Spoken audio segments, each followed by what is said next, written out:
இந்த கதையின் முதல் பாகத்தினுடைய லிங்கை டிஸ்கிரிப்ஷன்லையும் கமெண்ட் செக்ஷன்லையும் கொடுக்குறேன். அதை கேட்டுட்டு இந்த பார்ட் 2க்கு வாங்க. வணக்கம் நண்பர்களே, நான் உங்கள் தனலட்சுமி பிரபு. கதை நிலவு சேனலுக்கு உங்களை அன்போடு வரவேற்கிறேன். சித்தாராவினுடைய 2வது பாகம். இன்னும் கிளைமேக்ஸ் முடியல ஃப்ரெண்ட்ஸ். அடுத்த பாகத்தில் கிளைமேக்ஸ் வந்துடும். மறக்காமல் சேனலை சப்ஸ்கிரைப் பண்ணிக்கோங்க, லைக் பண்ணுங்கள், ஷேர் பண்ணுங்கள், கமெண்ட்ஸ் பண்ணுங்கள். அதோட ஹைப் அப்படின்ற ஆப்ஷன் அழுத்தி உங்கள் பாயிண்ட்ஸ்களை எனக்கு நீங்கள் கொடுக்கலாம், தாராளமாக கொடுக்கலாம். வாங்க இப்போது கதைக்குள்ளே போகலாம். அத்தியாயம் 10. என அலறிக்கொண்டே வராந்தா தூணில் முட்டிக்கொண்டு அப்படியே கால்கள் மடங்கி கீழே உட்கார்ந்த டாக்டர் மோகன் பிரசாத்துக்கு முதலில் ஒன்றுமே தெரியவில்லை. சற்று முன்னாடி தான் பார்த்தது என்ன? ஒரு மனித மண்டையோடு திரும்பி என்னை பார்த்து சிரித்தது. சிரித்ததா? ஆமா, அதுதான். அது எப்படி சாத்தியம்? இல்லை, இது என் பிரம்மை. கண்களை அழுந்த மூடி தலையை உதறிவிட்டு கொண்டார் அந்த மருத்துவர். பின் தன்னை ஒருவாறு ஆசுவாசப்படுத்திக் கொண்டு மெதுவாக எழுந்தார். மீண்டும் ஜன்னல் அருகே தயங்கி தயங்கி நகர்ந்தார். தலையை மெதுவாக நீட்டி எட்டி பார்த்தார். எந்த வினாடியும் ஓடிவிடலாம் என்பது போல் தயார் நிலையில் இருந்தன அவருடைய கால்கள். எட்டி பார்த்தவர் குழம்பி போனார். மேசையில் இருந்த அந்த மண்டையோடு இப்போது சந்திரகுமாரின் கைகளில் இருந்தது. அதனுடைய ஒவ்வொரு பகுதியும் சேரும் சூச்சர் லைன்களை விவரித்து சொல்லிக் கொண்டிருந்தான் அவர். அமைதியான அமைதி அந்த வகுப்பறையில். மண்டையோடும் சாதாரணமாகத்தான் தெரிந்தது. டாக்டருக்குள் ஒரு ஆசுவாசம் தோன்றியது. அப்படியென்றால் அது தன்னுடைய கற்பனை. முந்தா நாள் இரவு படித்து மிச்சம் வைத்திருந்த ஒரு ஆங்கில திகில் புத்தகத்தின் வெளிப்பாடுதான் அந்த ஸ்கல்லின் சிரிப்பு. சே என்று சிறிது வெட்கத்துடன் நெற்றியில் தட்டி கொண்டவருக்கு அப்பொழுதுதான் ஒரு விஷயம் உரைத்தது. வகுப்பு இவ்வளவு அமைதியாக இருந்தும் தான் சற்று முன் கத்திய காட்டுக்கத்தல் யார் காதுகளிலும் விழவில்லையா? ஷூ சப்தம் அங்கு வரும்போது கேட்டாலே விழுந்து கப் சிப் என அமைதியா இருக்கும் மாணவ மாணவிகள் ஏன் ஒருவரும் வெளியே இப்போது வந்து யார் கத்தியது என எட்டி பார்க்கவில்லை? இது வித்தியாசமாக உள்ளதே. வகுப்பறையை மீண்டும் எட்டி பார்த்தார்.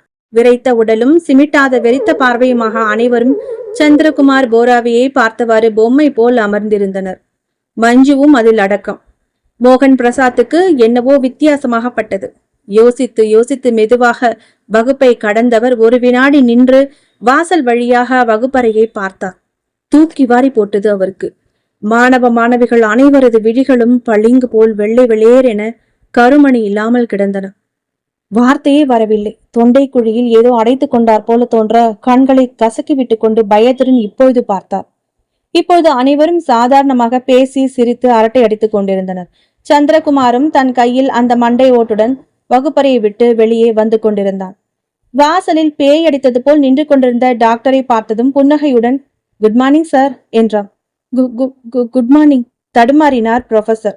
பயத்துடன் அவன் கையில் இருந்த மண்டை ஓட்டை பார்த்தார். சாது பிள்ளை போல் உட்கார்ந்திருந்தது அது. அவன் நகர்ந்து வராண்டாவில் நடக்க ஆரம்பித்தான். புரொஃபசருக்கு தலையை சுற்றி கொண்டு வந்தது. தலையை பிடித்தவாறு ஸ்டாஃப் ரூமை நோக்கி நடக்க ஆரம்பித்தார் அவர். நடந்து கொண்டிருந்த சந்திரகுமாரின் கையிலிருந்து அந்த மண்டை ஓடு தலையை திருப்பியது. அவன் கையிலிருந்து சற்று எம்பி முதுகுப்புறமாக எட்டி பார்த்தது. தலையை பிடித்தவாறு நடந்து அந்த புறம் சென்று கொண்டிருந்த மோகன் பிரசாத் கண்ணில் பட்டார். ஆள் நல்லா பயந்துட்டான் என்றது அது.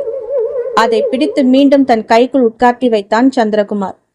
பேசாம இரு சாலங்கி, யாராவது பார்த்தா பிரச்சனையாயிடும். மெதுவான குரலில் சீறினான் அவன். அத்தியாயம் 11. லெபார்டரி வந்ததும் முதல் வேளையாக அதன் கதவை சாத்தினான் சந்திரகுமார். கையிலிருந்த அந்த மண்டையோட்டை தூக்கி எறிந்தான் கோபத்துடன்.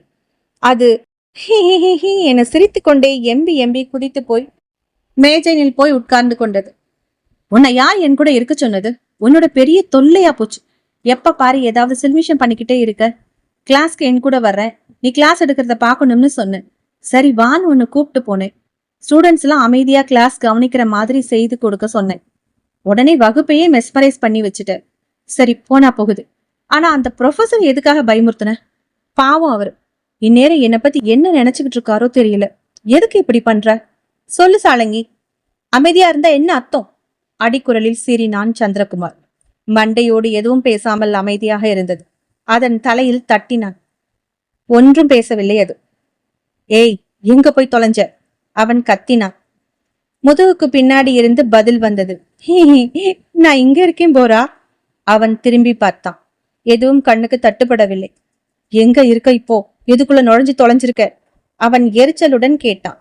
இதோ இதுலதான் இருக்கேன் என்றது குரல். குரல் வந்த திசையை நோக்கி நடந்தார். மனித உறுப்புகள் மிதந்து கொண்டிருந்த கண்ணாடி குடுவைகள் கண்ணில் பட்டன. அவற்றை நெருங்கி சென்று உற்று பார்த்தான். மற்றவையெல்லாம் அமைதியாக இருக்க ஒரு குடுவையில் இருந்த 2 மனித விழிகள் மட்டும் மீன் நீந்துவது போல் அந்த பார்மலினில் நீந்தி கொண்டிருந்தன. ஹே ஹே, நான் இங்கதான் இருக்கேன், கண்டுபிடிச்சிட்டியா என்றது கிச்சு கிச்சு மூட்டும் குரலில். ஏய், என்ன பண்ற? வெளியில வா, யாராவது பார்த்துட்டு போறாங்க. நான் போறேன், நீ இங்கே இரு என அவன் திரும்பும் பொழுது லேபின் கதவை திறந்து கொண்டு மஞ்சு உள்ளே நுழைந்து கொண்டிருந்தாள். கூடவே அவளது தோழி சுஷ்மா. இவனை பார்த்ததும் தோ இங்கதான் இருக்கார் என கை காட்டியவாறே அவனை நோக்கி வர ஆரம்பித்தனர் இருவரும். சந்திரகுமாருக்கு பக்கென்றது. அந்த கண்கள் இருந்த கண்ணாடி குடுவையை மறைத்தவாறு நின்று கொண்டான். அவனை நோக்கி வந்தவர்களை கேள்வியுடன் பார்த்தான். கேட்டான், எஸ், என்ன விஷயம்? அவனை நெருங்கி கையில் இருந்த ஒரு அனாட்டமி புத்தகத்தை காண்பித்து ஏதோ கேட்க ஆரம்பித்தனர் இருவரும். சந்திரகுமாரும் தன் பதட்டத்தை மறைத்து கொண்டு அவர்களின் சந்தேகங்களுக்கு பதில் சொல்லிக் கொண்டிருந்தான். இதனிடையில் கண்ணாடி குடுவையை விட்டு சற்று தள்ளி நின்று ஒரு நோட்டில் ஏதோ வரைந்து காண்பிக்க ஆரம்பித்தான் அவன். பளிச்சென தெரிந்தனர் மஞ்சுவும் சுஷ்மாவும். அங்கும் இங்கும் விழிகளை உருட்டி உருட்டி பார்த்து கொண்டிருந்த சாலங்கியின் கண்களில் மஞ்சு பட்டாள். அவளை கண்களை உருட்டி நன்கு உற்று பார்த்தது அது. அதன் விழிகள் சிவந்தன. சிறிய அந்த விழிகள் கொஞ்சம் கொஞ்சமாக உப்ப ஆரம்பித்தன. பெரிய எலுமிச்சம்பழம் அளவிற்கு சிவப்பு வரிகள் ஓட ஆரம்பித்தன அந்த பதப்படுத்தப்பட்ட மனித விழிகளில். அதனிடமிருந்து மூச்சு வரும் ஓசை வேறு வந்தது. அதனுடைய பார்வையில் உக்ரம். அது மஞ்சுவின் மேலேயே பதிந்திருந்தது. சட்டென அது அந்த கண்களை விட்டு வெளியே காற்றுருவமாக மஞ்சுவை நோக்கி பாய்ந்து வந்தது. கடைசி வினாடியில் அதை கவனித்த சந்திரகுமார் சுதாரித்துக் கொண்டு தன் இடது கையை நீட்டி பாய்ந்து வரும் சாலங்கியை கப்பென பிடித்தான். தன் எஜமானின் மகனுடைய கட்டளையை மீற முடியாமல் அவன் கைப்பிடிக்குள் அடங்கியது அது. வரைந்து கொண்டிருந்தவன் திடீரென நிமிர்ந்து இடது கையை ஓங்கியதும் மிரண்டு போய் நகர்ந்து நின்றனர் மஞ்சுவும் சுஷ்மாவும். என்ன சார் என்றாள் சுஷ்மா. சீனியர் மாணவர்களே சார் என்றுதான் அழைப்பார்கள் ஜூனியர்கள். முதல் வருட ராகிங்கில் ஆரம்பிக்கும் அது அப்படியே தொடரும். அவர்கள் பதட்டப்படுவதை கண்டதும் கையை இறக்கி பின்னுக்கு மறைத்து கொண்டான் சந்திரகுமார். அவன் கைக்குள் ஒரு பலூன் போல மாட்டி பிதுங்கிக் கொண்டிருந்தது சாலங்கி. நத்திங் என சிரித்தவாறே அதை கையில் வைத்துக் கொண்டே அவர்களுக்கு விளக்கம் தந்து அனுப்பி வைத்தான் அவன். மஞ்சு அவன் தடுமாற்றத்தை கவனித்தவாறே திரும்பி திரும்பி பார்த்தவாறே சென்றாள். அவர்களுக்கு அவன் கையில் என்ன அப்படி பிடித்த மாதிரி வைத்திருந்தான் என தெரியவில்லை. அவர்கள் சென்றதுமே வேக வேகமாக சென்று கதவை சாத்தி தாழிட்டவன் சே என ஆத்திரத்துடன் கத்தியவாறே அதனை தூக்கி எறிந்தான். சாலங்கி குட்டி மூட்டை போல் சுவற்றில் மோதி எம்பி விழுந்து பின் எழுந்து நின்றது. ஏன் என் உயிரை எடுக்கிற? உனக்கு என்ன என்னோட வேலை? அப்பாவே போயாச்சு, நீ எங்கேயும் போய் தொலைய வேண்டியதானே? அவர் இருந்தவரை மாய மந்திரம் சொல்லி ஏன் உயிர் எடுத்தாரு? வேண்டா வெறுப்பா பேருக்கு 2 கத்துக்கிட்டேன், அதை உபயோகப்படுத்துறது கூட இல்ல. நான் படிச்சு டாக்டர் ஆகணும், என்ன தயவு செஞ்சு நிம்மதியா விடுங்க, கெட் லாஸ்ட். அவன் முகம் சிவக்க கத்தினான். சாலங்கியின் முகம் அவனை விட சிவந்திருந்தது. ஒரு மர பொம்மை போல் உருமாறி இருந்தது அது. இப்பொழுது பார்க்க பயமாக இருந்தது. குச்சி குச்சியாய் முடிகள், கூர்பற்கள், கோணலான மூக்கு, வாய், மாறு கண்கள் என மிரட்டலாக தெரிந்தது. போரா என்றது அதன் குரல். சற்று முன்பு கேட்ட விளையாட்டு குரல் அல்ல, பயப்படுத்தும் விதமான ஒரு கட்டை குரல். சந்திரகுமார் திடுக்கிட்டு போய் அதை பார்த்தான். சாலங்கியை அவன் இப்படி இதற்கு முன் பார்த்ததில்லை. ஒரு விளையாட்டு பொம்மை போலத்தான் அது அவனிடம் பேசும், சிரிக்கும், விளையாடும் எப்பொழுதும். போரா, உனக்கு என்ன தெரியும் உன் தகப்பனை பத்தி? அவருடைய மரணம் ஏன் நேர்ந்ததுன்னு உனக்கு தெரியுமா? எதனால் உன் தந்தைக்கு இந்த முடிவு வந்ததுன்னு தெரியுமா? அது காட்டமான குரலில் கேட்க சந்திரகுமார் சற்று திகைத்தான். என்ன சொல்ல வர இப்போ? ஏன் அவர் சாவை பத்தி இழுக்கிற? அவர் சாகும்போது நான் கூட தானே இருந்தேன். அவருடைய மரணம் மாரடைப்புல, அதிகப்படியான பிரஷர் ஏறி ஹார்ட் அட்டாக் என பயங்கரமாக சிரித்தது சாலங்கி. முட்டாள் மகனே, அது உன்னுடைய விஞ்ஞான மரணம். அந்த மரணத்திற்கு மூல காரணம் யார் என தெரியுமா? குழப்பத்துடனும் திகைப்புடனும் சந்திரகுமார் போரா சாலங்கியையே வெறித்தான். உண்மையில என்ன நடந்ததுன்னு சொல்லு சாலங்கி. அவன் குரலில் ஒருவித இறுக்கம். இப்போது வந்து போனாங்களே 2 பெண்கள், அவர்கள ஒருத்திதான் உன் தந்தையின் சாவுக்கு மூலகர்த்தா. நான் தாக்க வந்தேனே அந்த சிவப்பு உடை இளம்பெண். சந்திரகுமாரின் விழிகள் விரிந்தன. மஞ்சு பிரியா அவளா? என்ன சொல்ற சாலங்கி? எங்கேயோ அஸ்ஸாம் காட்டுல இருந்த என் தந்தைக்கும் இங்க இருக்கிறவளுக்கும் என்ன சம்பந்தம்? ஆம், அவள்தான். அந்த சிறு பெண் தான் உன்னுடைய தந்தையின் மரணத்திற்கு காரணம்.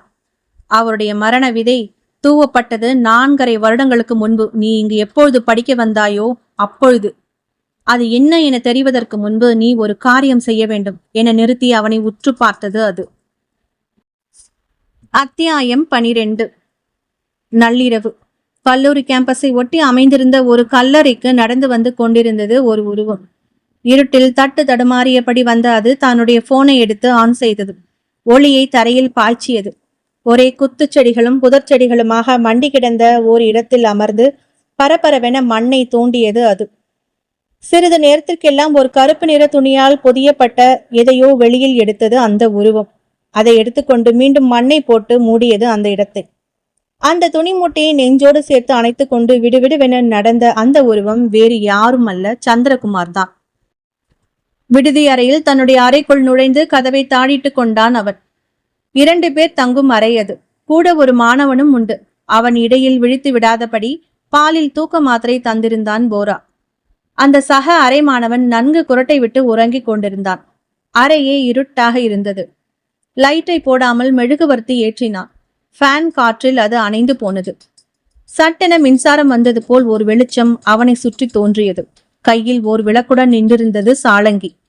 இப்பொழுது அது பார்க்க அழகிய இளம்பெண் உருவத்தில் அவன் அருகே அமர்ந்திருந்தது. அதன் முகத்தில் ஓர் குறுஞ்சிரிப்பு. சந்திரகுமார் ஆச்சரியத்துடன் அதை பார்த்தான். என்ன போரா பாக்குற? உன் தந்தைக்கும் இப்படித்தான் உதவுவேன். உங்கள் கிராமத்தில் ஏது மின்சாரம்? அத்துடன் குகைக்குள் ஏது மின்விளக்கு? அவனும் ஆமோதிப்புடன் குனிந்து அந்த கருப்பு நிற மூட்டையை பிரித்தான். அதனுள் தான் அவன் தந்தையின் நண்பரான மேத்தி வந்து தந்துவிட்டு போன மான் தோல் பை இருந்தது. அதை அவன் பிரித்து கூட பார்க்கவில்லை அப்பொழுது. அப்படியே இங்கே ஹாஸ்டலுக்கு எடுத்து வந்து விட்டான். ஆனால் அது வந்த நாளில் அவனால் நிம்மதியாக உறங்க முடியவில்லை, படிக்க முடியவில்லை. இரவில் உறங்கும் அவனை அவனுடைய தந்தை விபேந்திரகுமாரின் குரல் எழுப்பிக் கொண்டே இருந்தது. மகனே போரா, இதை படி, இதை படி என அதன் தொல்லை தாங்க மாட்டாமல் அந்த மான்தோல் பையை கருப்பு துணியால் மூடி அருகிலிருந்த கல்லறை தோட்டத்தினுள் கொண்டு போய் மண்ணுக்குள் போட்டு புதைத்து விட்டு வந்தான். மண்ணுக்குள் மூடிவிட்டால் அதன் சக்தி அவ்வளவுக்கு வெளியே வராது என்பது அவனுக்கு தெரியும். அதன் பிறகுதான் அவன் நிம்மதியாக உறங்க ஆரம்பித்தான். ஆனால் சாளங்கியை தான் என்ன செய்வது என தெரியாமல் குழம்பிக் கொண்டிருந்தான். அது ஏன் இன்னும் தன்னை சுற்றி கொண்டே இருக்கிறது எனவும் தெரியவில்லை. இதற்கிடையில் அப்பாவின் நண்பரான அந்த மேத்தி ஹாஸ்டலுக்கு போனில் கூப்பிட்டு இவனிடம் பேசினார். என்ன போரா, நல்லா இருக்கியா? நல்லா தூங்குறியா? ஒன்னும் தொந்தரவில்லையேப்பா என்று விசாரித்தார். இவனும் தன் சிரமத்தை சொல்லலாமா என ஒரு கணம் யோசித்துவிட்டு பின் வேண்டாம் என தீர்மானித்து, ஒன்னும் பிரச்சனை இல்லையப்பா, நல்லா தான் இருக்கேன் என சொல்லியதும் மறுமுனையில், அப்ப சரி, நல்லா படி, உடம்ப பார்த்துக்கோ. இங்க நாங்க உனக்காக இருக்கோம். நீ எப்ப வந்தாலும் என் வீடும் சொந்தமும் உன்னை வரவேற்க காத்துக்கிட்டு இருக்குங்கிறத நீ மனசுல வச்சுக்க போரா என ஒரு பெருமூச்சுடன் சொல்லிவிட்டு போனை வைத்து விட்டார் அவர். ஒருவேளை சாளங்கியின் சேட்டைகளை பற்றி விசாரித்தாரோ, பேசாமல் அவரிடம் சொல்லி இருக்கலாமோ என கூட அவன் நினைத்ததுண்டு. அதற்குள் இப்படி ஒரு திருப்பம். தந்தையின் சாவில் மர்மம். பலவித யோசனைகளுடன் அந்த மான்தோல் பையை எடுத்து அதனுள் இருப்பவற்றை வெளியில் எடுத்தான் சந்திரகுமார். நிறைய ஏட்டு சுவடுகள், சமஸ்கிருதமும் அஸ்ஸாமி மொழியும் கலந்து எழுதப்பட்ட மந்திரங்கள் இருந்தன. அவற்றில் விதவிதமான மந்திர வரைபடங்கள், கோலங்கள், முத்திரைகள் என வரைந்து அவற்றிற்கான வழிபாட்டு முறைகளும் நியதிகளும் எழுதப்பட்டிருந்தன. விதவிதமான உருவங்கள், அவற்றின் கீழே அவர்களை உபாசிக்கும் மந்திரங்கள் என வரிசையாக எழுதவும் வரையவும் பட்டிருந்தன. சில புத்தகங்களும் இருந்தன. நன்றாக பார் போரா, உன் தந்தை படிக்க கற்றுக்கொண்டதே இவற்றையெல்லாம் புரிந்து கொள்வதற்காகத்தான். உன்னை படிக்க வைத்ததும் இவற்றை புரிந்து கொண்டு அதன்படி நடப்பதற்காகத்தான். எப்பேற்பட்ட பாரம்பரியம் உன்னுடையது தெரியுமா? உன்னுடைய மூதாதையர்கள் ஒரு காலத்தில் அந்த மாயோங் கிராம மக்களுக்கே முன்னோடியாய் இருந்து வித்தை செய்தவர்கள். காலப்போக்கில் எல்லாம் பழங்கதை ஆகிவிட்டது. அந்த புராதன வித்தையை உன் தந்தைக்கு கற்றுத்தர அவர்கள் மறுத்துவிட்டனர். அந்த சோனு பாபா, மாயோங் கிராமத்தின் சாமியார், எப்படியோ சாகாவரம் பெற்றவனாய் இன்றும் இந்த பூமியில் வாழ்ந்து கொண்டிருக்கிறான். அவனை வெல்ல வேண்டும். மந்திர தந்திர ஜாலங்களை பிரயோகம் செய்து இந்த உலகத்தை தன் வசப்படுத்த வேண்டும். ஒரு மாய பரம்பரையை உருவாக்க வேண்டும் என்பது உன் தந்தையின் லட்சியம். மறைந்து கிடக்கும் அமானுஷ்ய சக்திகளை வெளிக்கொணர வேண்டும் என துடித்து கொண்டிருந்தார். அந்த வெறியால் தான் அவர் பலரும் செய்ய தயங்கிய ஒரு செயலை செய்ய துணிந்தார். சாலங்கி சொல்லுவதை காதில் கேட்டுக்கொண்டே சுவடிகளை எடுத்து வைத்துவிட்டு அடுத்ததை பார்த்தான். ஒரு மரப்பெட்டி உள்ளங்கை அளவுக்கு இருந்தது. அதன் அருகேயே ஒரு இரும்பு சாவியும் இருந்தது. அதை கொண்டு அதை திறக்க போனான் அவன். சாலங்கி அவனை தடுத்தது. போரா, நில். அதை திறக்க இது சமயமும் அல்ல, இடமும் அல்ல. முதலில் உன் தந்தை உனக்காக எழுதி வைத்த கடிதத்தை படித்து பார்.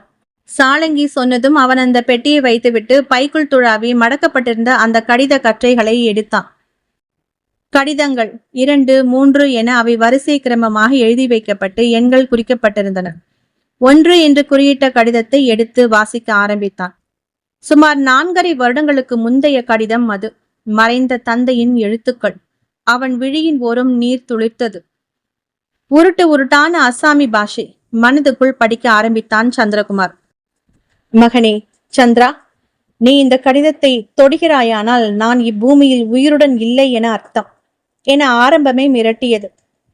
மரணத்திற்கு ஒப்பான சில பரீட்சைகளை செய்யும் ஆயுத்தங்களில் ஈடுபட்டு உள்ளேன். மிக பெரும் மாந்திரிக சாம்ராஜ்யத்தை உருவாக்க, மறைந்து போன நம் குல கௌரவத்தை மீட்டெடுக்க மறைந்த சக்தியை வெளிக்கொணர்வது அவசியம். அது தெரியாமல் நான் தேடி அலைந்து கொண்டிருந்தேன். அது குலதெய்வம் போல. குலதெய்வம் தெரியாமல் எப்படி சில குடும்பங்கள் இருக்குமோ அதுபோல நம் குலத்தின் ஆராதனை மூர்த்தியை கண்டுபிடித்து விட்டேன். அவள், ஆம் அவள்தான் ரத்தமாலா. உண்மையில் அவள் காளியின் மறுவடிவம். இன்னும் சொல்ல போனால் மகிஷாசுர போரில் ரத்த பீஜனின் உதிரம் குடிக்கவென உருவான போது காளியுடன் இன்னொரு அம்சமான ரத்தமாலாவும் சேர்த்து உருவானவள். எப்படி காளி மாதா உபாசனைகளையும் பலி பூசணைகளையும் ஏற்கிறாளோ அதே போல இந்த ரத்தமாலாவும் ஏற்பவள். அவளை வசப்படுத்தி நம் முன்னோர்கள் வழிபட்டு சித்தி பெற்றுள்ளனர். ஆனால் காலப்போக்கில் அந்த வழிபாட்டு முறை மறைந்து போயிற்று. மறைந்து போனதா இல்லை மறைக்கப்பட்டதா தெரியவில்லை. அதை நான் வெளிக்கொணரப் போகிறேன். 5 வருடங்களுக்கு ஒருமுறை காமாகியா மலை கோவிலில் நிகழும் பெரும் சக்தி பூஜையில் பெரிய அதிசயத்தை நிகழ்த்துவேன். அந்த ரத்தமாலாவின் கோவில் எங்கு இருக்கின்றது என்பதை தேடப் போகிறேன். இப்படி முடிந்திருந்தது அந்த முதல் கடிதம். 2ஆம் எண் குறியிட்ட அடுத்த கடிதத்தை எடுத்து வாசிக்க ஆரம்பித்தான். முதல் கடிதம் எழுதி அடுத்த 2 மாதங்களில் எழுதப்பட்டிருந்தது இந்த 2வது கடிதம். கண்டுபிடித்து விட்டேன் மகனே. அந்த நம் மூதாதையர் கோவில் புராபி மலையின் ஷிபுங் அருவிக்கு மேற்கே உள்ள ஓர் குகையில் அவள் இருக்கிறாள். அவளது சிலை. குகை நீர் பட்டு பட்டு பாசி பிடித்து செடி கொடிகள் மூடி கிடந்தன. அவளுடைய விழிகள் எருக்கஞ்செடியின் தண்டுகளையும் இலைகளையும் பயன்படுத்தி கட்டப்பட்டிருந்தன. எப்போது அவை கட்டப்பட்டனவோ தெரியாது. ஆனால் அதிசயம் தெரியுமா? இப்பவும் அவை பச்சை பசையல் எனத்தான் இருக்கின்றன. மிக கவனமாக ரக்ஷா மந்திரத்தை சொல்லியவாறே அவளது கண்கட்டை விடுவித்து விட்டேன். அவள் கண் திறக்கும் பொழுது அவள் எதிரே ஒரு எருமை மாட்டை நிறுத்தி வைத்திருந்தேன். அதன் பின் ஆடு, கோழி, பூனை என வரிசை கிரமமாக. கண்கள் திறக்கப்பட்டதும் மிகச் சரியாக அவளது பார்வை வீச்சு பட்டது. அவள் பார்வை வீச்சு பட்டதும் அந்த மகிஷம் தீப்பிடித்து எரிந்து சாம்பலானது. அதன் பின் ஆடு, பின் கோழி, பின் பூனை, இவை அனைத்தும் அடுத்தடுத்து நிறுத்தி வைத்திருந்தேன். எல்லாம் நொடிப்பொழுதில் எரிந்து சாம்பலாகி போகின. அவ்வளவு உக்கிரத்தில் இருந்தாள் அவள். பின் அவள் குளிர குளிர இளநீரிலும் அருவி நீரிலும் அபிஷேகம் செய்வித்தேன். என் மணிக்கட்டை கீறி அவள் நாக்கில் விட்டு அவளை குளிர்வித்து அமைதியாக்கினேன். அந்த சிலையை பார்த்தால் மகனே, நீ மிக பயந்துதான் போவாய். வாரம் ஒரு பலி கேட்கும் தேவி அவள். அவ்வாறு பலி நல்காவிடில் கண்ணில் படுபவர்களை எல்லாம் பிடித்து தின்பவள். எனவே வாரம் ஒரு பிராணியை பலி நல்கி என் உபாசனையை ஆரம்பித்துள்ளேன் என இந்த கடிதம் முடிந்து போயிருந்தது. 3ஆம் என் கடிதத்தை பிரித்து பார்த்தான் அவன். அது மிகச் சரியாக 4 வருடங்களுக்கு முன்பு, அதாவது 2ஆம் கடிதம் எழுதி 2 மாதங்கள் கழிந்த நிலையில் எழுதப்பட்டிருந்தது. அதையும் வாசிக்க ஆரம்பித்தான் சந்திரகுமார். மகனே, மகத்தான வெற்றி பெற நான் ரத்தமாலாவை என் வசியத்தில் ஆழ்த்த முடிவு செய்திருந்தேன். அதற்கான முக்கிய பூசை வரும் அமாவாசையின் முக்கிய திதியில் நடத்த வேண்டும். அதற்கு முன்பு ஷிம்தாரா காட்டுக்கு அருகில் இருக்கும் குஷிதாமு மரத்தினடியில் கழுத்தளவு மண்ணில் என்னை புதைத்து கொண்டு அதில் குடியிருக்கும் வனதேவதையான தாரங்கு தேவிக்கு முதல் பூஜை செய்ய வேண்டுமா? ஒரு நடுகள் தான் அங்கே வனதேவி. மிகவும் உக்ர ரூபிணி அவள். பூஜை முடித்து அவள் கேட்கும் பலியை நல்கிவிட்டால் பிறகு மற்ற பூஜைகளை நான் தாராளமாக ஆரம்பிக்கலாம். அது சரியாக நிறைவேறாமல் போனால் என் உயிருக்கு ஆபத்து ஏற்பட்டுவிடும். வெற்றிகரமாக நான் தாரங் தேவி பூஜையை முடித்து பின் ரத்தமாலாவையும் வழிபட்டு அவளை திருப்திப்படுத்தினால் அவள் முழுவதுமாக என் கட்டுப்பாட்டுக்குள் வந்து விடுவாள். பின் நான் சொல்லும் எல்லா வேலைகளையும் அவள் செய்வாள். நாம் வைத்ததுதான் சட்டம். இந்த பூஜையில் எனக்கு ஏதாவது ஆனாலும் போரா, நீ அதை தொடர்ந்து நடத்த வேண்டும். சாளங்கி உனக்கு வழிகாட்டுவாள். அவளுக்கு நான் இட்ட கட்டளையே எனக்கு பிறகு உன்னை வழி நடத்துவதுதான். அதிர்ஷ்டவசமாக நான் வெற்றியடைந்தால் உனக்கு தகவல் தருகிறேன். உடனே கிளம்பி நீ வரவேண்டி இருக்கும். அத்துடன் முடிந்து போயிருந்தது அந்த 3வது கடிதம். கடிதத்தை படித்து முடித்து குழப்பத்துடன் சாளங்கியை பார்த்தான் அவன். சாளங்கியின் கை இப்பொழுது திரி போல் எரிந்து வெளிச்சம் தந்து கொண்டிருந்தது. சாளங்கி, அப்பா 4.5 வருஷத்துக்கு முன்னாடியே இந்த கடிதங்கள் எல்லாம் எழுதிட்டாரு. ஏதோ முக்கிய பூஜை பண்ண போறேன், அது வெற்றிகரமா முடிஞ்சா உன்னை கூப்பிட்டு விடுறேன்னு சொல்லியிருந்தாரு. ஆனா அதுக்கப்புறம் 4.5 வருஷம் கழிச்சுதான் என்ன உன் மூலமா இப்போ வர சொல்லி இருந்திருக்காரு. அப்போதான் அவர் இருந்தும் போனது. என்ன நடந்தது? அவர் அந்த தேவிய இப்ப சமீபமா தான் வசப்படுத்தினாரா? அதனால தான் என்ன வர சொன்னாரா? அப்போ இந்த கடிதத்துல எழுதியிருக்கிற மாதிரி முதல் தடவை அவர் பூஜையில வெற்றி அடையலையா? படபடவென கேள்விகளை அடுக்கினான் சந்திரகுமார். சாளங்கி சிரித்தது. போரா, உன் இந்த கேள்விக்கு நான் பதில் சொல்றதை விட உன் தந்தையே பதில் சொன்னாத்தானே சரியா இருக்கும். அவரிடமே கேள். சந்திரகுமார் சாளங்கியை கோபத்துடன் பார்த்தான். என்ன விளையாடுறியா? அவர்தான் உயிரோடவே இல்லையே, பின்ன எப்படி அவர் வந்து பதில் சொல்வார்? ஹஹா என தன் வழக்கமான சிரிப்பை உதிர்த்தது அது. அவர் வேறு எங்கும் இல்லை, உன் அருகிலேயே தான் இருக்கிறார். சற்று வலதுபுறம் திரும்பி பக்கவாட்டில் பார். அது சொன்னதும் இதயம் ஜில்லிட பயத்துடன் பக்கவாட்டில் தன் தலையை திருப்பினான் சந்திரகுமார். மெழுகுவர்த்தி அளவு எரிந்து கொண்டிருந்த வெளிச்சத்தில் தனக்கு வெகு கிட்டக்க பிபேந்திரகுமாரின் முகம் தெரிந்தது அவனுக்கு. ஓவென அலறியவாறே பின்னாடி எகிரி போய் விழுந்தான் சந்திரகுமார். அத்தியாயம் 13. தன்னுடைய ஹாஸ்டல் அறையில் டேபிள் லேம்ப் வெளிச்சத்தில் படித்துக் கொண்டிருந்தாள் மஞ்சு. அவளுடைய அறை தோழி சுஷ்மா உறங்கிக் கொண்டிருந்தாள். நேரம் இரவு 11:30 நெருங்கிக் கொண்டிருந்தது. சன்னமாக கொட்டாவி வந்தது மஞ்சுவுக்கு. புத்தகத்தை மூடிவிட்டு சோம்பல் முறித்தாள். சற்று காற்று வாங்கலாம் என நினைத்து எழுந்து அறையின் மூடியிருந்த ஜன்னலை திறந்து கம்பிகளில் முகம் பதித்தவாறு நின்றாள். ஜில் காற்று வந்து முகத்தில் அரைந்தது. அறையில் ஏசி ஓடினாலும் இப்படி வெளிக்காற்று வாங்குவது என்பது மஞ்சுவுக்கு பிடித்த ஒன்று. காற்றை ஆழமாக உள்ளிழுத்தாள். இதமாக இருந்தது. அந்த குளிர்காற்றை அனுபவித்தவாறே வெளியே தெரிந்த இருளில் பார்வையை ஓடவிட்டாள் அவள். மரங்கள் அடர்ந்து தெரிந்த கல்லூரி வளாகம் இருளில் சற்று பயத்தை ஊட்டியது. பறவைகளின் சத்தமோ எதுவுமோ கேட்காத நிசப்தம் வெளியே. சற்று நேரம் வெளியே தெரிந்த இருளை வேடிக்கை பார்த்துவிட்டு சரி திரும்பலாம் என நினைத்த நேரத்தில்தான் வித்தியாசமான அந்த காட்சி அவள் கண்ணுக்கு தட்டுப்பட்டது. விடுதி வளாகத்தை தாண்டி அருகிலிருந்த கல்லறை தோட்டத்துக்குள் யாரோ நுழைந்து கொண்டிருந்தனர். ஒரு வெளிச்சம் அந்த உருவத்துக்கு முன்னால் வழிகாட்டி கொண்டு சென்றதனால்தான் அவளுக்கு அது கண்ணில் பட்டது. ஓடி சென்று பையிலிருந்த தன் பைனாக்குலரை எடுத்து வந்து பார்த்தாள். அது எப்போதும் அவளிடம் இருக்கும் ஒன்று. பைனாக்குலர் வழியாக அவள் பார்த்தது மஞ்சுவை அதிரவிட்டது. அந்த உருவம், அது சீனியர் சந்திரகுமார் போரா. இடுப்பில் மட்டும் ஏதோ துணி உடுத்தி ஒரு விதமான தோற்றத்துடன் நடந்து போய்கொண்டிருந்தான் அவன். இவன் என இப்படி போகின்றான்? முன்னால் தெரிந்த வெளிச்சம் எதிலிருந்து வருகின்றது? அவளால் அதை கண்டுபிடிக்க முடியவில்லை. மனதினுள் மறைந்திருந்த சந்தேக நிழல்கள் மீண்டும் அவளுள் எட்டி பார்க்க துவங்கி இருந்தன. அன்று கிளாஸில் அவனுடைய இமைக்காத தன்மையும் தங்களை மறந்து கட்டுப்பட்டது போல் தாங்கள் அவன் நடத்தும் படத்தை கேட்டுக்கொண்டிருந்து விட்டு பின் அது பற்றி ஒருவருக்கொருவர் வியப்புடன் பேசிக்கொண்டதும் லேபில் அவன் வித்தியாசமாக நடந்து கொண்டதும் நினைவுக்கு வந்தது அவளுக்கு. இந்த ஆள் குரல்ல என்னமோ மேஜிக் இருக்குடி என்பாள் சுஷ்மா அவ்வப்போது. யோசித்தவள் சட்டென அரை கதவை திறந்து கொண்டு இரவு உடையுடன் வெளியே வந்தாள்.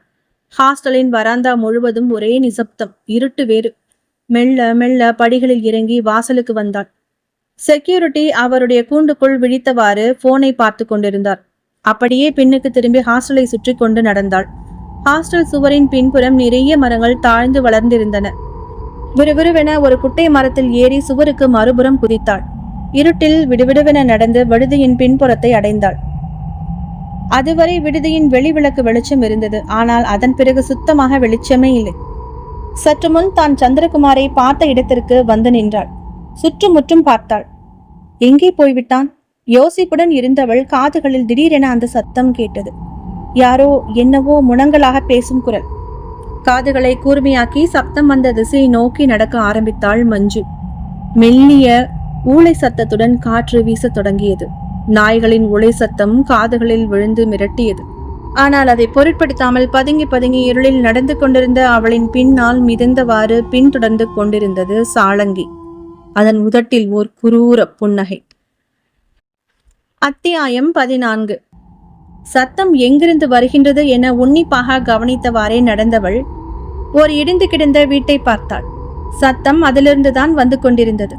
மெல்ல அதனை சமீபித்து பாதி திறந்து கிடந்த வீட்டினுள் தலையை மட்டும் நீட்டி உள்ளே எட்டி பார்த்தாள். உள்ளே ஏதோ ஒரு அறையில் மட்டும் சடசடவென தீ எரியும் சத்தமும் வெளிச்சமும் வந்தது. உள்ளே நுழையலாமா வேண்டாமா என தயங்கினாள் அவள். ஏதோ ஒரு உத்வேகத்தில் அதுவரை வந்தவளுக்கு அப்பொழுதுதான் தான் இருப்பது சமாதிகள் நிறைந்த ஓர் கல்லறை தோட்டம் என்பதை உரைத்தது. இந்த வீட்டை சுட்டி காட்டி தோழிகள் நிறைய கதைகளை அவ்வப்போது பயத்துடன் அளந்து விடுவதை கேட்டு மனதுக்குள் சிரித்திருக்கிறாள்.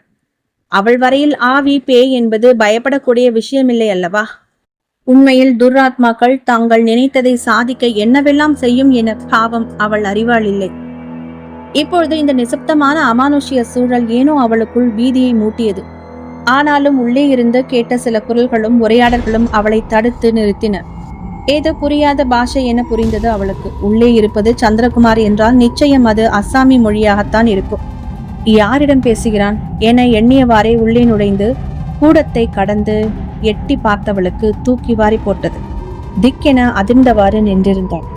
அந்த அறைக்குள் நெருப்பு மூட்டி எரிந்து கொண்டிருந்தது. அதன் முன்னே கோவணத்துடன் அமர்ந்திருந்தான் சந்திரகுமார் போரா. மறுபுறம் ஊதுபத்தி புகை போல ஆடியவாறே அமர்ந்திருந்தது பிபேந்திரகுமாரின் ஆவி ரூபம். ஜடை பிடித்த தலையும் கருஞ்சிவப்பு வஸ்திரமும் கையில் ஒரு மண்டையோடு பதித்த தண்டமும் என ஸ்திரமாக இல்லாமல் காற்றுக்கு ஆடியபடியே அமர்ந்திருந்த அது ஓர் ஆத்மா என்பது புரிய அவளுக்கு நெடுநேரமாகவில்லை. கிட்டத்தட்ட சந்திரகுமாரின் முக ஜாடையாக இருந்தது அது. ஒருவேளை அவன் தந்தையின் ஆத்மாவோ? சமீபத்தில்தான் அவன் தந்தை இறந்திருந்தார் என்பது கல்லூரிக்கே தெரியும். அப்பாவுடன் பேச அழைத்திருப்பானோ? சிலர் இறந்த தாய் தந்தையரிடம் பேச என மீடியம் உபயோகித்து பேசுவதுண்டு. இவன் நேரடியாக வரவழைத்து பேசுகிறானோ? ஹாஸ்டலில் ஒய்ஜா போர்டு கூட விளையாடுவார்களே, இவன் மந்திரக்காரன் தான் போல. நமக்கேன் வம்பு, சத்தமில்லாமல் கிளம்பி விடலாம் என நினைத்தவாறே திரும்பியவளுக்கு பேரதிர்ச்சி. அவள் எதிரில் விகார பொம்மை போல் ஆள் உயரத்திற்கு நின்று அவளை நோக்கி நடந்து வந்து கொண்டிருந்தது சாளங்கி. சொறி சொறியான மரப்பட்டை உதிர்ந்தது போன்ற முகம், நீட்டி வளர்ந்த குச்சி முடிகள் என சக் சக் என நடந்து வந்த அதை பார்த்து பயத்தில் வீல் என கத்தினாள் மஞ்சு. மஞ்சுவின் அலறல் சத்தத்தை கேட்டதும் சட்டென திரும்பி பார்த்தான் சந்திரகுமார். தனது தலையை திருப்பாமல் அப்படியே அமர்ந்திருந்தார் பிபேந்திரகுமார். மஞ்சுவின் விழிகளில் பீதியும் மிரட்சியும் ஏகமாக தெரிந்தன. முன்னால் நகர்ந்து ஓட முடியாதபடிக்கு அவள் முன்னே பயங்கர தோற்றத்துடன் நின்று கொண்டிருந்தது. மரத்தாலான தலையை கடகடவென ஆட்டியபடியே அவளை நெருங்கியது அது. அவளை இங்கே தூக்கி கொண்டு வா சாளங்கி. கட்டளை வேகமாக பிறந்தது பிபேந்திரகுமாரிடம் இருந்து. சுவரோடு சுவராக ஒண்டிக் கொண்டு நின்றிருந்த மஞ்சுவை தலைமுடியை பற்றி கொத்தாக தூக்கியது அது. அது தொட்ட மறு வினாடியே மயங்கி போனாள் மஞ்சு. மஞ்சுவை தூக்கி வந்து அவர்கள் முன் ஒரு பொம்மையை போல போட்டது சாளங்கி. சலனமில்லாத முகத்துடன் மயங்கி கிடந்த மஞ்சுவை பார்த்தான் சந்திரகுமார். அவன் இப்பொழுது முற்றிலுமாக தந்தையினுடைய ஆத்மாவின் கட்டுப்பாட்டில் இருந்தான். விழிகளை இமைக்க மறந்திருந்தான் அவன். பிபேந்திரகுமாரின் ஆன்மா அவளை பார்த்தவாறு பேச ஆரம்பித்தது. மகனே சந்திரா, இவள் இந்த முட்டாள் சிறுமிதான். அன்று நடைபெறவிருந்த என் முதல் பூசையை தடுத்து நிறுத்தி என் மரணத்திற்கு வித்திட்டவள், எனது குறிக்கோளை நாசமாக்கியவள். சொல்லும் போதே பிபேந்திரகுமாரின் முகம் கோரத்தில் விழுந்தது. அன்று மட்டும் இவள் அந்த இடத்திற்கு வராமல் இருந்திருந்தாள் இறந்து போன அந்த ஆவியின் நினைவு 4.5 வருடங்களுக்கு பின்னோக்கி நகர்ந்தது. அத்தியாயம் 15. அஸ்ஸாம் மாநிலத்தின் அடர்ந்த வனப்பகுதிக்குள் ஆர்ப்பாட்டமாக நுழைந்து கொண்டிருந்தது தமிழகத்தைச் சேர்ந்த பிரபலமான பள்ளியின் பெயரை சுமந்த அந்த பேருந்து. மொத்தம் 3 பேருந்துகள் ஒன்றன் பின் ஒன்றாக வனப்பகுதியினுள் நுழைந்து ஓரிடத்தில் நின்றன. அவற்றை வரவேற்றபடி உள்ளூர் ஆசாமிகள் 3 பேர் நின்றிருந்தனர். பஸ்ஸிலிருந்து இறங்கினார் பள்ளியின் பிரின்சிபால் மஹிமா சௌத்ரி, 48 வயது. கூடவே துணை பிரின்சிபால் மற்றும் சில பெண் ஆசிரியைகளும் ஆண் ஆசிரியர்களும். பஸ்ஸினுள் இருந்து ஜன்னல் வழியே தலையை நீட்டி வெளியே எட்டி பார்த்தனர் மாணவிகள். உள்ளிருந்து டிஜிட்டல் ஸ்பீக்கர்களில் சினிமா பாடல்கள் அதிர்ந்து கொண்டிருந்தன. வணக்கம் மேடம், கைகூப்பினார் அந்த மனிதர். படித்த தோற்றம், கூடவே அவருடைய உதவியாளர்கள் போல 2 பேர் அஸ்ஸாமிகளான உள்ளூர் ஆசாமிகள். கோட்டும் சூட்டுமா இருந்த அவரை பதிலுக்கு வணங்கினார் அந்த பிரின்சிபல் மேடம். வணக்கம் நிரஞ்சன் தாஸ் சார், எப்படி இருக்கின்றீர்கள்? பார்த்து வெகு நாட்களாகி விட்டதல்லவா? பரஸ்பர நல்ல விசாரிப்புகளுக்கு பிறகு மகிமா கேட்டார். பர்மிட் எல்லாம் தயாராக உள்ளதா? ஏதும் பிரச்சனை இல்லையே? அரசாங்க அதிகாரியாக நான் இருக்கும்போது அதெல்லாம் பிரச்சனையாகுமா மேடம்? வனப்பகுதிகளுக்குள்ளே செல்ல உங்களுக்கு அனுமதி வாங்கிவிட்டேன். இயற்கை வளங்களை பற்றிய எஜுகேஷனல் டூர் என்பதால் உங்களுக்கு எளிதாக அனுமதி கொடுத்திருக்கின்றனர். இந்தாருங்கள் ஃபாரஸ்ட் டிபார்ட்மெண்டின் அனுமதி கடிதம். காட்டிலாக்கா தலைமை அதிகாரியின் கையெழுத்து மற்றும் அரசாங்க முத்திரையுடன் கூடிய ஒரு காகிதத்தை பிரின்சிபாலிடம் நீட்டினார் அந்த நிரஞ்சன் தாஸ் என்ற அரசு அதிகாரி. இதில் குறிப்பிடப்பட்டிருக்கும் இடங்களுக்கு மட்டும்தான் உங்களுக்கு அனுமதி. அதை மீறி வேறு எங்கும் செல்ல வேண்டாம். கேம்பிங்கான இடம் தனியாக மார்க் செய்யப்பட்டுள்ளது. ஓ, நிரம்பவும் நன்றி மிஸ்டர் தாஸ். நம் நட்பின் அடிப்படையில் நீங்கள் இந்த உதவியை செய்து தந்தமைக்கு மிக்க நன்றி. அனுமதி உண்டோ இல்லையோ என பயந்து கொண்டே வந்தோம். நிரஞ்சன் தாஸ் சிரித்தார். அடுத்த மாதம் வந்திருந்தீர்கள் என்றால் நிச்சயமாக அனுமதி கிடைப்பது கஷ்டம்தான். ஏனென்றால் மழைக்காலம் இன்னும் 2 மாதங்களில் ஆரம்பிக்க விடுவதால் திடீரென இங்கிருக்கும் மலைக்காட்டு பகுதிகளின் அருவிகளிலும் ஆறுகளிலும் வெள்ளப்பெருக்கும் ஏற்பட்டுவிடும். இப்பொழுதே சிறு சிறு தூறல்களும் சாரல்களுமாக இந்த வனப்பகுதி மிகுந்த ரம்மியமாகத்தான் இருக்கும். ஓ, அப்படியா? இந்த உதவியை நான் என்றும் மறக்க மாட்டேன். இது முதல் முறை எனது பள்ளி மாணவிகளை இவ்வளவு தூரம் பயணமாக அழைத்து வந்திருப்பது. இங்கே உதவிக்கு உள்ளூர் ஆட்கள் யாராவது இருந்தால் தேவலை. பிரின்சிபால் தயக்கத்துடன் இழுக்க, இதோ இவர்கள் உள்ளனர். பளிச்சென தன் அருகே இருந்த அந்த உதவியாளர்களை கை காட்டினார் தாஸ். இவர்கள் என்னுடைய உதவியாளர்கள் தான், லசித் மற்றும் உஜ்ஜல். அருகில் இருக்கும் கிராமத்தைச் சேர்ந்தவர்கள். இங்கே உங்கள் கேம்பிங் முடியும் வரை உங்கள் உடனேயே இருந்து உங்களுக்கு உதவுவார்கள். கொஞ்சம் கொஞ்சம் ஆங்கிலம் தெரியும், ஹிந்தி நன்றாகவே தெரியும். நீங்கள் சமாளித்துக் கொள்வீர்கள் அல்லவா? அவர் கேட்க, ஓ, இது போதுமே. தங்கள் உதவிக்கு மிகுந்த நன்றி மிஸ்டர் தாஸ். இனி நாங்கள் பார்த்துக் கொள்வோம். மீண்டும் என் நன்றிகள். No mention mister Chowdhury. உங்கள் பயணம் இனிதாக அமைய என் வாழ்த்துக்கள்.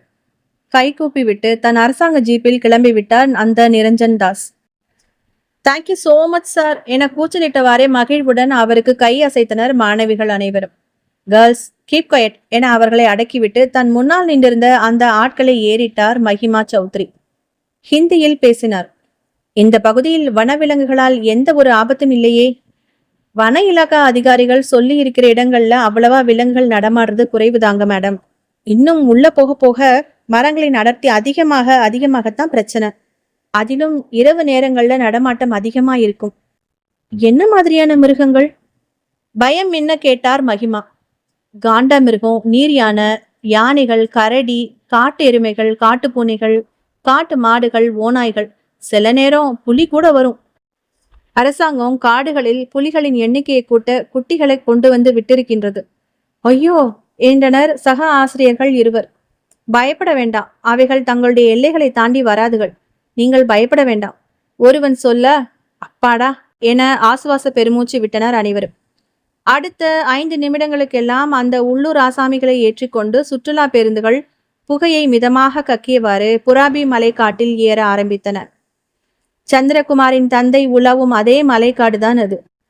அவர்கள் உள்ளே தங்களுடைய கேம்பிங்காக ஒரு மேட்டுப்பாங்கான சமவெளியை தேர்ந்தெடுத்து கூடாரங்களை இங்கே அமைத்துக் கொண்டிருக்கும் பொழுது அங்கே குஷிதாமு மரத்தின் அடியில் கல் ரூபத்தில் இருந்த வனதேவதையான தாரங் தேவிக்கு தன் பலி பூஜைக்கான ஆயுதங்களில் இருந்தார் விபேந்திரகுமார் போரா. அவருடைய வலது கையில் பிறந்து சிறு நாட்களே ஆன இளம் பசுங்கன்று. அத்தியாயம் 16. அற்புதமாக பொழுது போய்க் கொண்டிருந்தது அந்த 11ஆம் வகுப்பு சிறுமிகளுக்கும். வெள்ளையும் இள நீளமுமான பின்னஃபார்ம் ஷூ அணிந்து யூனிஃபார்முடன் தான் இருந்தனர் அனைவரும். வெளிமாநில பயணம் என்றதும் உற்சாகம் பீரிட முதல் வேளையாக பெயர் கொடுத்தாள் மஞ்சு. அதற்கு சித்தாராவிடம் அனுமதி வாங்குவதற்குள் போதும் போதும் என ஆகிவிட்டது. இன்றைய கல்லூரி தோழியும் அன்றைய பள்ளி தோழியுமான சுஷ்மா, மஞ்சுவை நான் பத்திரமா பாத்துக்கிறேன் ஆண்டி, அலுங்காம அழைச்சிட்டு வருவேன், கூடவே இருப்பேன், பிரிய மாட்டேன் என 10 வாக்குறுதிகள் தந்துதான் சித்தாராவை சம்மதிக்க செய்தது. அதற்கு மேல் மஞ்சுவின் வகுப்பாசிரியர், மஞ்சு விவரம் அறியாத குழந்தை, அவளை அவ்வளவு தூரம் எப்படி அனுப்புறது, அதுவும் பஸ்ல, குழந்தை உடம்பு அழுத்துடுமே என கவலைப்பட்ட போது சமாதானம் சொல்லி சம்மதித்த பின்புதான் மஞ்சுவால் கிளம்பவே முடிந்தது. சித்து, பேசாம நீயும் என்னோட வாயேன். எப்ப பாரு இந்த பங்களாவே கதின்னு இருக்கிறியே. அங்க காடு, மலைகள், அருவி, வனவிலங்குகள்னு அஸ்ஸாம் ரொம்ப சூப்பரா இருக்குமா. டூர் வீடியோ காண்பிச்சாங்க ஸ்கூல்ல. பச்சை பசேல்னு அருமையா இருந்தது. சிரித்து கொண்டாள் சித்தாரா. அவள் நினைத்தால் ஒரு நிமிடம்தான் அந்த உடலை விட்டு காற்றாய் வெளியேறி சடுதியில் எங்கும் செல்லலாம். அந்த வல்லமை அவளுக்கு உண்டு. அது மஞ்சுவுக்கு தெரியாது. மஞ்சுவும் தனியாக வெளியில் சென்று பழகட்டும். அவளுடைய தாய் இருந்தாலும் இப்படித்தான் நினைத்திருப்பாளே. அவளை வீட்டினுள்ளேயே போட்டு அடைத்திருக்க மாட்டாள் அல்லவா? இப்போது என்ன? தான் எப்பொழுது நினைத்தாலும் மஞ்சு இருக்கும் இடம் செல்ல முடியும் அல்லவா? இப்படி நினைத்து கொண்டுதான் சித்தாரா மஞ்சுவை சுற்றுலா செல்ல அனுமதித்தது. ஆனால் அங்கே மஞ்சுவுக்கு எவ்வளவு பெரிய அபாயம் காத்து கொண்டு இருக்கின்றது என புரிந்து கொள்ளும் வல்லமை அந்த அப்பாவி ஆத்மாவுக்கு அப்பொழுது இல்லை. தோழிகளுடன் சிரித்து விளையாடியவாறே கேமராவும் கையுமாக வந்து கொண்டிருந்தாள் மஞ்சு. ஆபத்தில்லாத காட்டு விலங்குகளை, விதவிதமான பறவைகளை, ஆர்ப்பரித்து விழும் அருவிகளை, மேகங்கள் தவழும் மலை முகடுகளை தன் கேமராவில் பதித்து கொண்டிருந்தாள். அவளது கழுத்தில் பைனாகுலர் தொங்கிக் கொண்டிருந்தது.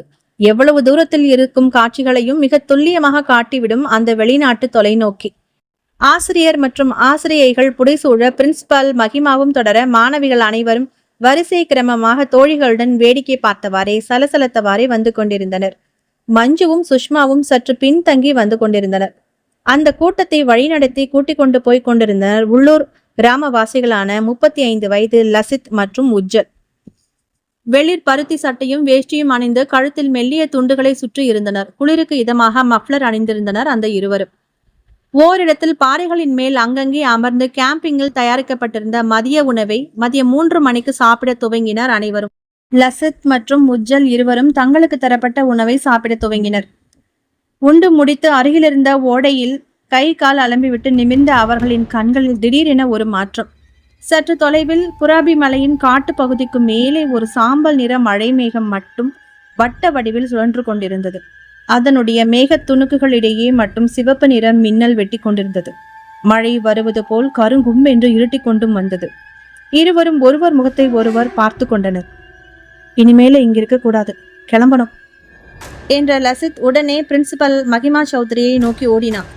மேடம் மேடம் என மூச்சரைத்தவாறே தன் முன் வந்து நின்ற அவர்களை பிரின்சிபல் குழப்பத்துடன் நிமிர்ந்து பார்த்தார். என்னாச்சு? ஏன் இப்படி ஓடி வரீங்க? ஏதாவது ப்ராப்ளமா என்றாள் ஹிந்தியில். மேடம், இருட்டிட்டு மழை வர்ற மாதிரி இருக்கு. இப்படி இந்த பிரதேசத்துல மழை வந்தா நிக்காது. நம்ம இடத்துக்கு திரும்பிடணும். சீக்கிரம் பிள்ளைங்களை கிளப்புங்க. அவர்கள் சொல்லி முடிக்கும் முன்னே பெரிய இடிச்சத்தம் ஒன்று காதை பிளக்கும் ஓசையில் மலைமுகட்டில் கேட்டு மாணவிகளை அலறவிட்டது. காற்றும் படு வேகமாக சுற்றி சுழல ஆரம்பித்தது. பொட்டென பெரிய பெரிய மழை துளிகள் மண்ணில் விழுந்தன. ஆசிரியைகள் அனைவரும் மாணவிகளை உரக்க கத்தி அழைத்தார்கள். கேர்ள்ஸ் வாங்க, கிளைமேட் மாறிடுச்சு, மழை வர்ற மாதிரி இருக்கு, சீக்கிரம் வாங்க, நம்ம கூடாரத்துக்கு திரும்பணும், கமான் கமான். அந்தந்த இன்சார்ஜ் ஆசிரியைகள் மாணவிகளை அழைத்து கொண்டு பெய்ய தொடங்கிவிட்ட மழை துளியில் பைகளை தூக்கி தலைக்கு மேலே பிடித்தவாறும் முக்காடு போட்டவாறும் திபுவென ஓட ஆரம்பித்தனர் தங்களுடைய இடம் நோக்கி. ஓட்டமும் நடையுமாக அவர்கள் அனைவரும் தங்கள் கூடாரங்களை அடையும் பொழுது மழை அந்த இடத்தில் சுத்தமாகவே இல்லை. இதமான மாலை வெயில்தான் அடித்து கொண்டிருந்தது. அப்பாடா என ஒருவாறு பெருமூச்சு விட்டவாறே அட்டெண்டன்ஸ் எடுக்கும் பொழுதுதான் தெரிந்தது அந்த கூட்டத்தில் மஞ்சுவை காணோம் என்பது. பகீர் என்றது அவளுடைய ஆசிரியைக்கு. எண்ணி பார்த்தார். அனைவரும் இருக்க மஞ்சுவை காணவில்லை. ஏய் சுஷ்மா கத்தினார். சுஷ்மா நடுங்கியவாறே வந்தாள். முகம் வியர்த்திருந்தது. மிரட்சியுடன் ஆசிரியையை பார்த்தாள். எங்க சுஷ்மா மஞ்சு? 2 பேரும் பஞ்சா மாதிரி ஒட்டிட்டுதான் அலைவீங்க, நீ மட்டும் இருக்க அவளெங்கே? ஆசிரியரின் கோபமான குரல் மிரட்ட சுஷ்மா பயத்துடன் விழித்தாள். மேம், நானும் அவளும் ஒன்னாதான் உட்காந்து சாப்பிட்டுட்டு இருந்தோம். அவ சீக்கிரம் ஃபினிஷ் பண்ணிட்டு பைனாகுலர் எடுத்து கொஞ்சம் தள்ளி ஒரு பாறை மேல ஏறி நின்று என்னவோ வேடிக்கை பார்த்துட்டு இருந்தா. நான் டிஃபன் பாக்ஸ் கழுவிட்டு திரும்பி வந்து பார்த்தப்போ அந்த இடத்துல அவ இல்ல. அதுக்குள்ள மழை வேற வரவும் நானும் உங்க கூடயே கிளம்பிட்டேன் மேம். அவ முன்னாடி போயிருப்பான்னு நினைச்சேன் என நான் தழுதழுக்க முடித்தாள் சுஷ்மா. கண்ணீர் விழிகளில் திரண்டு இதோ என உருண்டு விழ தயாராக இருந்தது. நுனி மூக்கும் காது மடல்களும் சிவந்து விட்டிருந்தன அவளுக்கு. ஆசிரியையின் அடிவயிற்றை பயம் கவ்வி பிடித்தது. அவள் அங்கேயே எங்காவது சிக்கி கொண்டு விட்டாளா? அவசரத்தில் அவளை விட்டு வந்து விட்டோமே, ஐயோ என்று மனதுக்குள் நினைத்தவாறே வேகமாக ஓடிச் சென்று பிரின்சிபாலிடம் மஞ்சு காணாமல் போனதை பதட்டத்துடன் தெரிவித்தார் அவர். தலையில் கை வைத்து உட்கார்ந்து விட்டார் மகிமா சௌத்ரி. இந்த பிள்ளைகள் இருக்கிறதுகளே, இதுகளை கட்டி மேய்ப்பதை விட எருமைகளை கட்டி மேய்க்கலாம். எங்கே சென்று தொலைந்தாள் இவள்? இந்த காட்டில் எங்கே என போய் தேடுவது? இருட்ட வேறு துவங்கி விட்டதே. நீங்கள் தானே இன்சார்ஜ். வளர்ந்த பெண்ணை சரியாக கூட்டிக் கொண்டு வருவதற்கென்ன? அவள் என்ன எல்கேஜி குழந்தையா காணாமல் போக? எரிந்து விழுந்தார் ஆசிரியையிடம் பிரின்சிபல். ஆசிரியையின் உதடு துடிக்க முகம் பயத்தில் விழுந்தது. நைட்டு ஒவ்வொரு பேரண்ட்ஸும் வரிசையா ஃபோன் பண்ண ஆரம்பிச்சிடுவாங்களே, அவ பேரண்ட் ஃபோன் பண்ணா என்ன பதில் சொல்றது அவங்க கிட்ட? அவர் சொல்லி முடிக்க கச்சிதமாக சித்தாராவிடமிருந்து ஃபோன் வந்தது வகுப்பு ஆசிரியைக்கு. அத்தியாயம் 17. முகம் வெளிரி போய் பிரின்சிபாலை பார்த்தார் அந்த ஆசிரியை. மேம், மஞ்சுவோட சித்தி ஃபோன் பண்றாங்க. குரலே எழும்பவில்லை அவருக்கு. ஃபோன் ஒலித்து பின் கட்டானது. இப்ப என்ன பண்றது மேம்? விட்டால் அழுது விடுவார் போல இருந்தது அவர் குரல். எதையாவது சொல்லி சமாளிங்க. அதுக்குள்ள அவளை தேடி போய் பார்ப்போம். நான் அந்த ஆளுங்க கிட்ட ஹெல்ப் கேட்கிறேன் என அவர் நகர்ந்து லசித் மற்றும் உஜ்ஜலை நோக்கி வேக வேகமாக போனார். பதட்ட முகத்துடன் தங்களை நோக்கி வரும் மகிமா சௌத்ரியை பார்த்து குழப்பத்துடன் எழுந்தனர் அவர்கள் இருவரும். அவர்கள் தனியாக ஒரு கூடாரத்தில் தங்கியிருந்தனர். என்ன மேடம், பதட்டத்தோட வர்றீங்க? ஏதாவது பிரச்சனையா? அவர்கள் கேட்க, ஆமா, பெரிய பிரச்சனை. ஸ்டூடெண்ட் ஒருத்தி மிஸ் ஆயிட்டா. எல்லோரும் அவசரமா ஓடி வந்ததுல அவ எங்கேயோ காணோம். வழி தவறி போயிட்டாள்னு நினைக்கிறேன் என கைகளை பிசைந்து நின்றவாறு அவர் சொன்னதும் சுருக்கென்றது அவர்களுக்கு. திருப்பி அங்க போய் அவளை தேடணும். சின்ன பொண்ணு, பயந்துடுவா. இருட்டிட்டு வேற வருது. வாங்க போய் பார்க்கலாம். அவர் படபடக்க அவர்கள் தயங்கினர். என்ன தயங்கிட்டே நிக்கிறீங்க? பேசின தொகையை விட நான் எவ்வளவு வேணாலும் தர தயாரா இருக்கேன். ப்ளீஸ் வாங்க, எங்களுக்கு வழி தெரியாது. மகிமாவிடம் பதட்டத்துடன் கூடிய கெஞ்சல். அது இனிமே அந்த பகுதிக்கு போறது அவ்வளவு நல்லது இல்லைங்க மேடம். போனா ஆபத்து. அவர்கள் சொல்ல மகிமாவிடம் வெறிப்பு. என்ன ஆபத்து? வனவிலங்குகளை சொல்றீங்களா? காட்டுக்குள்ள போறதுக்கான ட்ரைனிங் எங்களுக்கும் தெரியும். தீவர்த்தியும் மேல சத்தமுமா போனா விலங்குகள் கிட்ட வர பயப்படும். இது முக்கியமான பெண் குழந்தை விஷயம். இந்த காட்டுக்குள்ள அவளுக்கு ஏதாவது ஒண்ணு ஆகிட்டா அவ்வளவுதான். பள்ளியோட பேரு புகழ், என்னுடைய கேரியர் எல்லாம் க்ளோஸ். ப்ளீஸ். விலங்குகள்னா கூட நாங்க நின்னு போராடுவோம். ஆனா இது வேற சமாச்சாரம். அப்படி என்னது அது? ஒரு உயிரை விட பெரிய விஷயம். அது உங்களுக்கு எப்படி சொல்லி புரிய வைக்கிறதுன்னு எனக்கு தெரியல. அது நம்ம சக்திக்கு அப்பாற்பட்ட விஷயம். மகிமா புரியாமல் அவர்களை பார்த்தாள். என்ன சொல்ல வரீங்க? அது மாய மந்திரம்னு இந்த காட்டுல ஏராளம் நடக்கும். பலி பூசைன்னு சர்வ சாதாரணமா நடக்கிற மலைக்காடுங்க இந்த இடம். இன்னைக்கு யாரோ புராபி மலையில ஏதோ ஒரு சக்திக்கு உக்கிர பூஜை போட்டுக்கிட்டு இருக்காங்க. அதை பார்த்துட்டு தான் நாங்க உடனே உங்களை கிளம்ப சொன்னோம். ஒருவேளை அந்த பொண்ணு அப்படி யார் கையிலையாவது சிக்கி இருக்கலாம். ஐயோ கடவுளே! நெஞ்சில் கை வைத்து அப்படியே சோர்ந்து போனாள் மகிமா. இது அப்படிப்பட்ட ஒரு இடமா என்றாள் காற்று குரலில். ஆமாங்க மேடம், அதான் நாங்களே இங்க வர யோசிச்சோம். இந்த பகுதியே மாய மந்திரம் நிறைஞ்சதுதான். ஏதோ உங்க கூட வந்தா 4 காசு கிடைக்கும் அப்படின்னு போக சொன்னாரு அந்த அரசாங்க அதிகாரி. பிளாக் மேஜிக் பண்றவங்க இந்த ஏரியால அதிகம். நிறைய குடும்பங்கள் அதை கைவிட்டுட்டு வேற வேலை பார்த்தாலும் சில பேர் அதை பிடிச்சுக்கிட்டு தொங்கிட்டு இருக்காங்க. அதுல நல்லதுக்கு பயன்படுத்துறவங்களும் இருக்காங்க, தீயதுக்கு பயன்படுத்துறவங்களும் இருக்காங்க. காட்டுல அங்கங்க இருக்க வழிபாட்டு சக்திகளை பலி தந்து வேண்டி அவங்க வேண்டியதை சாதிச்சுக்கிடுவாங்க. அவங்க கண்ணுல ஒரு கன்னி பொண்ணு பட்டா அவ்வளவுதான், முடிஞ்சது. அவர்கள் வீதியை கிளப்ப மகிமா சௌத்ரிக்கு தலையை சுற்றி கொண்டு வந்தது. இதற்குள் மறுபடியும் சித்தாராவிடமிருந்து போன் வந்தது. இந்த முறை அவள் மகிமா சௌத்ரிக்கே செய்திருந்தாள். ஒரு தெலுங்கு பக்தி பாடலை ரிங்டோனாய் வெளியிட்டவாறே சித்தாராவிடமிருந்து வந்த போன் அழைப்பு பிரின்சிபாலான அவளை கலக்கியது. திருப்பி ஆசிரியை பார்த்து, போன் அட்டன் பண்ணலையா என சைகையில் கேட்க, இல்ல மேம், பதற்றமா இருக்கு என பதில் வந்தது அவரிடமிருந்து. காட் என பல்லை கடித்து கொண்டு போனை அட்டன் செய்தார் மகிமா. மறுமுனையில் சித்தாராவின் பதட்ட குரல் ஒலித்தது. ஹலோ, பிரின்சிபல் மேடமா? எஸ், சொல்லுங்க மேம். நான் +1 சயின்ஸ் குரூப் ஸ்டூடெண்ட் மஞ்சுவோட சித்தி பேசுறேன். எஸ், சொல்லுங்க மேடம், என்ன விஷயம்? மேம், நான் ரொம்ப நேரமா என் பொண்ணுக்கு ஃபோன் பண்ணிக்கிட்டே இருக்கேன். சுவிட்ச் ஆஃப்னு வருது.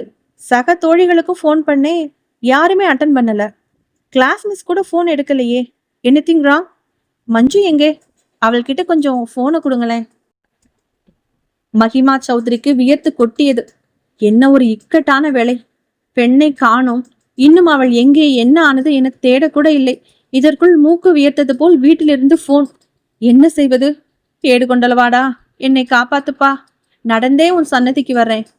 இக்கட்டான சூழ்நிலை மிகுந்த படிப்பாளினியான மகிமா சௌத்ரியை தெய்வத்தை நினைக்கும்படி செய்தது. அது ஒண்ணுமில்ல மேடம், நல்ல மழை இங்க. நிறைய இடங்கள்ல சிக்னல் ரொம்ப வீக்கா இருக்கு. எனக்கே விட்டு விட்டு தான் நெட்வொர்க் எடுக்குது. மொபைல பேக்ல போட்டுட்டு மழையில நனைஞ்சு எல்லோரும் வந்துகிட்டு இருக்கோம். இருங்க, கூடாரங்களுக்கு போனதும் மஞ்சுவுக்கு ஃபோன் போட்டு தர சொல்றேன். அப்போ நீங்க பேசலாம். டோன்ட் வரி, எனக்கு சிக்னல் சரியா கிடைக்கல என படபடப்பாக பேசிவிட்டு போனை வைத்தார் அந்த பிரின்சிபல் மேடம். இதற்குள்ளாகவே அவருக்கு வியர்த்து கொட்டி மூச்சு வாங்கி இருந்தது. லசித்தும் உஜ்ஜலும் அவரையே பார்த்து கொண்டு நின்றிருந்தனர். ஏதோ பிரச்சனையான போன் கால், சம்பந்தப்பட்ட பெண்ணின் உறவினர் போன் செய்திருக்கிறார் என்பது மட்டும் புரிந்தது. உரையாடல்களுக்கு இடையில் கலந்திருந்த ஆங்கில வார்த்தை அவர்களுக்கு ஓரளவு விஷயத்தை புரிய செய்திருந்தது. போனை வைத்துவிட்டு படபடப்புடன் அவர்களை பார்த்தார் பிரின்சிபல். இனி தாமதிக்க முடியாது. நாம் எப்படியாவது பொண்ணை மீட்டு கூப்பிட்டுட்டு வந்தே ஆகணும். புறப்படுங்க. பலி தர்றவன் என்னையாவது பலி தரட்டும். அந்த பொண்ணை காப்பாத்தினா சரிதான். இது பெரிய இஷ்யூ ஆயிடும். கொஞ்சமாவது மனிதாபிமானம் இருந்தா எங்களுக்கு உதவி பண்ணுங்க, இல்லைன்னா போயிட்டே இருங்க. என்ன வருதுன்னு நானும் பாக்குறேன். படபடத்தவாறே மஞ்சுவை தேடும் வேலைகளில் இறங்கிவிட்டார் அந்த பிரின்சிபல். வேறு வழியின்றி மாணவிகளை எல்லாம் பெண் ஆசிரியர்களின் பொறுப்பில் விட்டுவிட்டு ஆண் ஆசிரியர்களுடன் லசித் உஜ்ஜல் வழிகாட்ட மீண்டும் காட்டினுள் செல்ல துவங்கினார் மகிமா. இதயம் படபடவென அடித்து கொண்டது அவருக்கு. கடவுளே, அந்த சிறுமிக்கு ஏதும் நிகழ்ந்திருக்க கூடாது. 6 மணியை தொட்டு தாண்டி கொண்டிருந்தது நேரம். அதற்குள்ளாகவே இருட்டவும் ஆரம்பித்திருந்தது. அவர்கள் உள்ளே செல்ல செல்ல விதவிதமான மிருகங்களின் ஒலியும் உருமல்களும் சேர்ந்து வந்து முதுகை ஜில்லிட வைத்தன. மழைத்தூறலும் சேர்ந்து கொண்டது. மஞ்சுவின் பெயரை உரக்க சொல்லியவாறே தீவர்த்திகளுடன் நடந்து சென்று கொண்டிருந்தனர் ஆசிரியர்கள். உஜ்ஜலின் கையிலும் ஒரு தீவர்த்தி. சற்று தூரத்தில் தீவர்த்தி வெளிச்சத்தில் ஒரு காட்சி தென்பட்டு அவர்களை பதறவிட்டது. கூடவே சிறிது ஆசுவாசமும் தோன்றியது. செடி கொடிகளை எல்லாம் விலக்கி கொண்டு மூச்சு வாங்க கண்மண் தெரியாமல் ஓடி வந்து கொண்டிருந்தாள் மஞ்சு. அத்தியாயம் 18. தலையெல்லாம் கலைந்து மழையில் நனைந்து போய் யூனிஃபார்ம் எங்கும் சேரும் சகதியும் தெறிக்க ஓடி வந்தவளின் கையில் அந்த பசுங்கன்று குட்டி இருந்தது. மா என்றது தன் சின்ன குரலில். மார்போடு அதை அணைத்து தூக்க மாட்டாமல் அந்த கன்றை தூக்கி சுமந்து கொண்டு ஓடி வந்தவளை யாரோ துரத்தி கொண்டு வருவது போல் பின்னோடு செடி கொடிகளின் சலசலப்பு சத்தம் வேறு. தீவர்த்தி வெளிச்சத்தை குறிவைத்து ஓடி வந்தவள் அப்படியே தடுமாறி கீழே விழுந்தாள். பதட்டத்துடன் அவளை நோக்கி ஓடி வந்தனர் அனைவரும். மகிமா சௌத்ரி ஓடி வந்து அவளை அள்ளி கொண்டாள். கன்னத்தை படபடவென தட்டி உசுப்பினாள். ஏகமாய் மூச்சு வாங்கியது மஞ்சுவுக்கு. கையோடு அந்த கன்றை அவளிடமிருந்து விடுவித்தான் உஜ்ஜல். அதை பார்த்த நொடி அவனிடம் திடுக்கிடல். கழுத்தில் மாலையிடப்பட்டு நெற்றியில் சிவப்பு திலகம் வைக்கப்பட்டிருந்த அதை பயத்துடன் பார்த்தனர் லசித்தும் உஜ்ஜலும். அப்படியே மஞ்சுவையும் பார்த்தனர். சடக்கென அவர்கள் பார்வை மஞ்சு ஓடி வந்த பாதையையே பயத்துடன் பார்த்தது. தூரத்தில் தெரிந்த செடி கொடிகளின் மறைவில் ஏதோ ஒரு உருவம் நிற்பது போல் பட்டது அவர்களுக்கு. மேடம், எனக்கு ஒண்ணுமில்ல, நான் நல்லா இருக்கேன். இந்த கண்ணுக்குட்டியை காப்பாத்தணும். இத ஒரு பாம்பு விழுங்க வந்துச்சு. நான் பைனாகுலர் வழியா பார்த்துட்டு உடனே காப்பாத்தணும்னு என சொல்லிவிட்டு உடனே மயக்கமானாள் அவள். அனைவருக்கும் பாதி புரிந்தது. உஜ்ஜல் பரபரத்தான். மேடம், உடனே இந்த இடத்த விட்டு கிளம்பணும். வாங்க போயிடலாம். இந்த பொண்ணு யாரோ மந்திரவாதத்துக்காக வச்சிருந்த பலி பொருளை தூக்கிட்டு வந்துட்டான்னு நினைக்கிறோம். அந்த மந்திரவாதியோ இல்ல அவன் ஏவி விட்ட ஏவலோ இந்த இடத்துக்கு வர்றதுக்கு முன்னாடி உடனே கிளம்பணும். சீக்கிரம். அவர்கள் சொன்ன தகவலை கேட்டு பகீர் என்றது மற்றவர்களுக்கு. அதற்கு ஏற்றாற் போல காட்டின் உள்ளிருந்து யாரோ கதரும் ஓர் ஓலம் மிக பயங்கரமாக காதில் விழுந்தது. நடுங்கி விட்டது அனைவருக்கும். சட்டென ஆண்கள் ஒருவர் மாற்றி ஒருவர் மயங்கி இருந்த மஞ்சுவை தூக்கி கொண்டு ஓடினர். ஓட்டமும் நடையுமாக மகிமா சௌத்ரி பின்னாடி திரும்பி திரும்பி பார்த்தபடியே ஓடினாள். இனிமே இந்த மாதிரி எக்ஸ்கர்ஷன் ஜென்மத்துக்கும் வைக்கக்கூடாது என மனதுக்குள் அந்த கணமே முடிவெடுத்தும் கொண்டார் அவர். கூடாரத்தை நெருங்கி மஞ்சுவை அவள் இடத்தில் படுக்க வைத்துவிட்டு மயக்கம் தெளிவித்து அங்கே என்ன நடந்தது என விபரம் கேட்டனர் அனைவரும். அப்பொழுது சொன்னதை திரும்பவும் சொன்னாள் அவள். சாப்பிட்டு முடித்ததும் பைனாகுலர் வழியாக வேடிக்கை பார்த்தவாறே நடந்திருக்கிறாள். அப்பொழுது தூரத்தில் ஒரு பெரிய மலைப்பாம்பு ஒரு மரத்திலிருந்து இறங்கி கொண்டிருப்பதையும் கீழே தரையில் அந்த கன்றுக்குட்டி அசைய மாட்டாமல் படுத்து கிடப்பதையும் பார்த்துவிட்டு அதை காப்பாற்ற போனாளாம். கன்றுக்குட்டியை தூக்கி கொண்டு திரும்பும் பொழுது ஒரு மந்திரவாதி போன்ற பயமுறுத்தும் தோற்றம் கொண்ட ஒருவன் கழுத்தளவு மண்ணில் புதைந்து இருந்தானாம். இவளை பார்த்து ஏதோ பாஷையில் தலையை ஆட்டி ஆட்டி கத்தினானாம். இவள் கண்களை மூடிக்கொண்டு அந்த கன்றுக்குட்டியை தூக்கி கொண்டு ஒரே ஓட்டமாக ஓடி வந்து விட்டாளாம். பின்னால் யாரோ துரத்தி கொண்டு வருவது போல வேறு இருந்ததாம். சற்று நடுக்கத்துடன் அவள் சொல்வதை கேட்டதும், இப்படிலாம் இந்த மாதிரி சொல்லாம கொள்ளாம போகலாமா?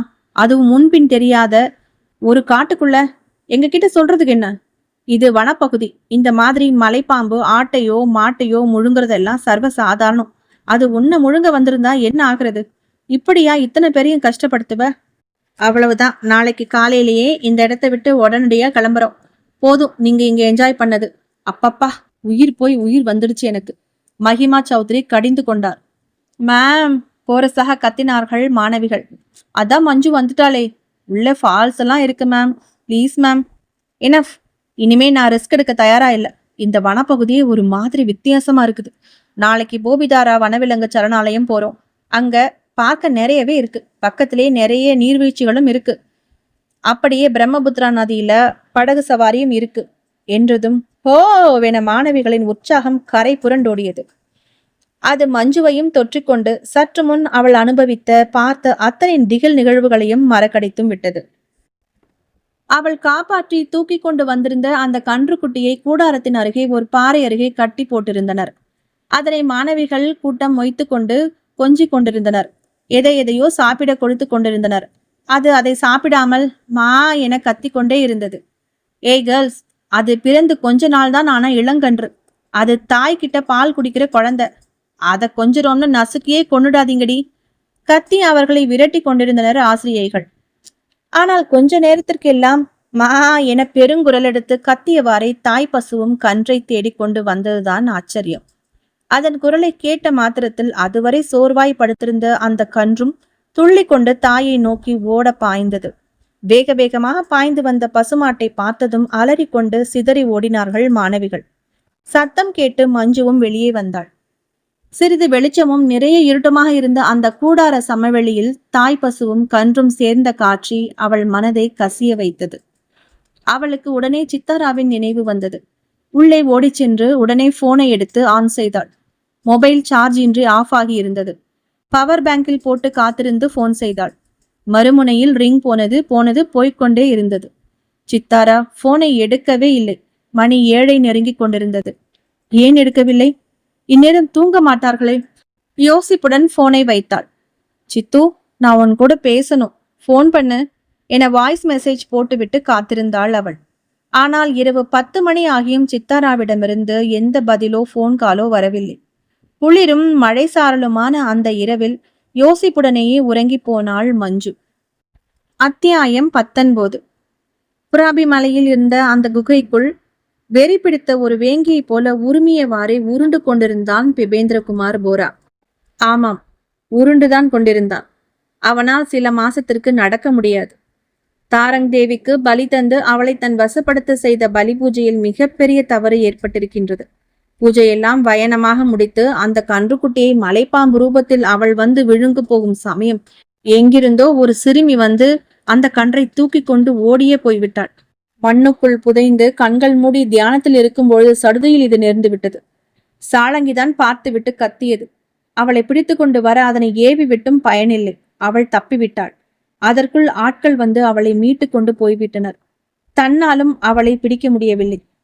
பலிப்பிரசாதம் தப்பியதால் மலைப்பாம்பு வடிவில் இருந்த அந்த ரௌத்ரணியான தாரங்தேவி அவனுடைய காலை கடித்து நொறுக்கிவிட்டு அவன் ரத்தத்தை சுவைத்து விட்டு போய்விட்டாள். விருந்து வைத்து அழைத்து விட்டு சாப்பிட போகும் சமயம் சாப்பாடு இல்லாமல் போனால் என்ன ஆகும்? பரவாயில்லை, நம் பக்தனுக்கு இம்மட்டில் நம்மீது அன்பும் பக்தியும் இருக்கிறதே என நீரை மட்டும் குடித்துவிட்டு ஆசி வழங்க அவை என்ன வீட்டு தெய்வங்களா? காட்டில் வாழும் மிருகங்களை போன்ற கொடும் தெய்வங்கள். அவைகளை அடக்கி ஆவாகனம் செய்து அவ்வப்போது பலி நல்குவார்கள். அதை கிளப்பி விட்டுவிட்டு பலி பிரசாதத்தை பறிகொடுத்தும் விட்டேன் என்றால் அவை சும்மா விட்டு போய்விடுமா? வந்தது வந்துவிட்டேன், பதிலுக்கு உன் ரத்தத்தை கொடு, சுவை பார்க்கிறேன் என காலை கடித்து விட்டு சென்று விட்டது அது. விஷம் இல்லை என்றாலும் வைத்தியம் செய்து கட்டு கட்டி கொண்டாலும் வலியும் வேதனையும் எரிச்சலும் ஆத்திரமுமாக பிபேந்திரகுமாரை ஒரு வழி பண்ணி கொண்டிருந்தது. சாளங்கி, கத்தினான் அவன். கிரீச் என்ற சத்தத்துடன் அவன் முன் மிதந்தபடி வந்து நின்றது அது. எஜமா, அந்த சிறுமி, அவள் உயிருடன் இருக்கக்கூடாது. உனக்கு நெடுநாள் நான் மாமிசம் தரவில்லை அல்லவா? இன்று அவள்தான் உன் மாமிச உணவு, உயிருள்ள உணவு. அனுமதி அளிக்கிறேன். அவளை கடித்து பீத்து ரத்தம் உண்டு விட்டு வா, போ.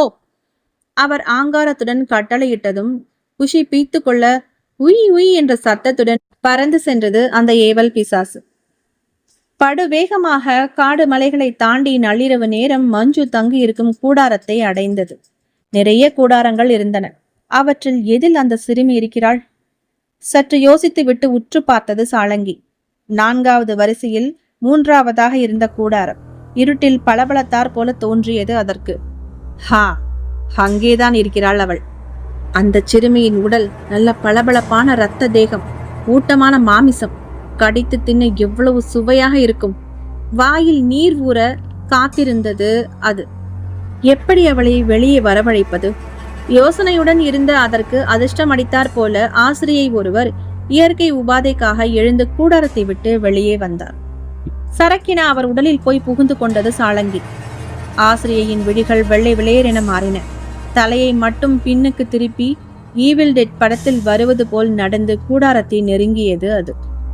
கூடாரத்தின் உள்ளே காலை வைக்க போன சமயம் பலார் என யாரோ ஓங்கி அடித்தது போல் எகிரி போய் விழுந்தது ஆசிரியையின் உடலில் இருந்த சாலங்கி.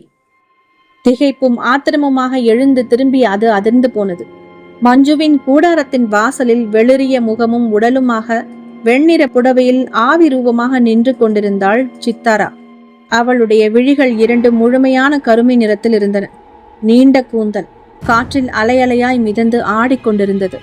கால்கள் தரையில் படாமல் சற்று நீல வெளிச்சமாக நின்றிருந்த அவளை பார்த்து திடுக்கிட்டு போனது சாலங்கி என்ற அந்த ஏவல் பிசாசு. இது யார்? இது புதிதாக? இந்த பிரதேசத்திலே இவளை நான் எங்கும் பார்த்ததில்லையே.